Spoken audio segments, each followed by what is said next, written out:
Bonjour à tous et bienvenue aux observateurs de France 24. Cette émission, vous le savez, c'est vous qui la faites. Vous nous envoyez vos photos, vos vidéos, vos témoignages. Nous les éditons et les vérifions ici à Paris et nous en faisons l'émission que vous allez voir. Le président sénégalais Macky Sall a promis de créer 500 000 emplois pendant son mandat. Et l'une de ses mesures phares a été d'ouvrir dans un premier temps 5 500 postes de fonctionnaires. Il a donc été demandé aux chercheurs d'emploi de venir déposer leur dossier de candidature à Dakar. Vous pouvez l'imaginer, dans un pays où près d'une personne sur deux est au chômage, cette annonce n'est pas passée inaperçue. Notre observateur, Amou Ndiaye, a assisté à cette ruée sur la fonction publique. Il y avait beaucoup de monde. C'était le grand désordre. C'était même passer la nuit là uniquement pour bien se positionner et pour pouvoir déposer leur dossier. Les gens veulent devenir fonctionnaires parce que c'est la sécurité. On est payé tous les mois, on n'est pas menacé d'être renvoyé. Le gars que j'ai interrogé là, il était là-bas depuis 3 heures du matin. Et là, il m'a dit qu'il y avait d'autres personnes qui étaient déjà là, qui ont passé la nuit là-bas à la Belle Étoile. C'est la galère. C'est le premier mot que le gars m'a dit. C'est pas bien organisé parce qu'ils pouvaient installer des guichets au niveau de chaque région pour que les gens puissent s'inscrire là-bas. Mais ils n'ont rien fait de cela. Tout le monde, tous les jeunes étaient obligés de venir à Dakar. Ça montre que le président aura beaucoup à faire. Le problème du chômage est tellement important que si le président n'arrive pas à régler ça, le deuxième mandat, il ne pourra pas le faire.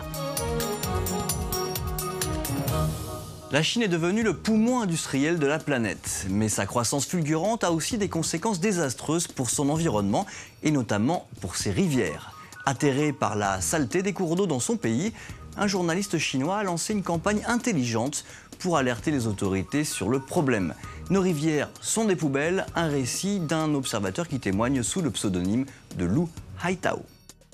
Le journaliste chinois a demandé aux internautes de poster des photos et des messages pour parler de la pollution des cours d'eau dans leur ville.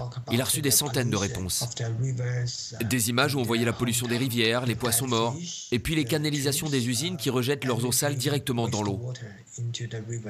C'est devenu le sujet de conversation le plus chaud sur Weibo. Les problèmes environnementaux sont très importants en Chine. Ça inquiète de plus en plus de gens. Il y a 2 raisons principales à cette pollution. La première, c'est que les usines rejettent leurs eaux directement dans les rivières, même si elles risquent des amendes. La deuxième, c'est l'urbanisation rapide que connaît ce pays. On construit beaucoup de quartiers résidentiels, mais les infrastructures ne suivent pas. Avant, les gens pouvaient se baigner dans les rivières. Ils pouvaient même boire l'eau des rivières. Mais maintenant, l'eau sent parfois tellement mauvais qu'on n'ose pas s'approcher du cours d'eau. Nous avons trouvé cette initiative chinoise intéressante et nous allons lancer une enquête sur ce sujet avec l'aide de nos observateurs partout dans le monde.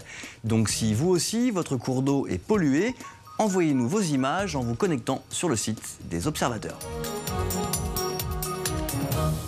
On passe maintenant à notre best-of de la semaine, les meilleures images amateurs repérées ou envoyées par nos observateurs.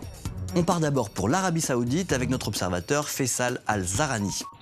Faisal doit faire face dans son village à un type d'envahisseur peu commun. Ce sont des babouins, des singes, qui s'approchent aujourd'hui de plus en plus près des habitations. Ils éventrent les poubelles et chapardent de la nourriture. Alors les habitants commencent à en avoir assez et ils installent des pièges.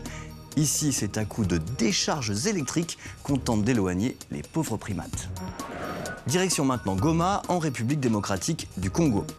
Notre observateur, Charlie Kasereka, pousse un coup de gueule concernant l'état des routes dans sa ville. Il y a 2 ans, les autorités avaient promis de goudronner au moins 10 km de chaussée et pourtant presque rien n'a été fait. Les habitants se mettent donc à manifester leur mécontentement. Ils ne veulent plus de belles promesses, ils veulent que les travaux avancent. On finit en Chine avec les images d'un officiel chinois particulièrement en colère. On vient de lui refuser l'accès à un avion parce qu'il est en retard, alors il s'énerve, se déchaîne et casse tout autour de lui. Les internautes n'ont pas apprécié le comportement de ce fonctionnaire qui se croyait tout permis. La vidéo a fait du bruit, à tel point que cet homme a finalement été sanctionné et suspendu de ses fonctions. Voilà, c'est fini pour cette semaine, mais ça continue bien sûr sur notre site, sur les réseaux sociaux et au travers de notre toute nouvelle application pour iPhone et Android sur laquelle vous pourrez nous aider à couvrir l'actualité internationale.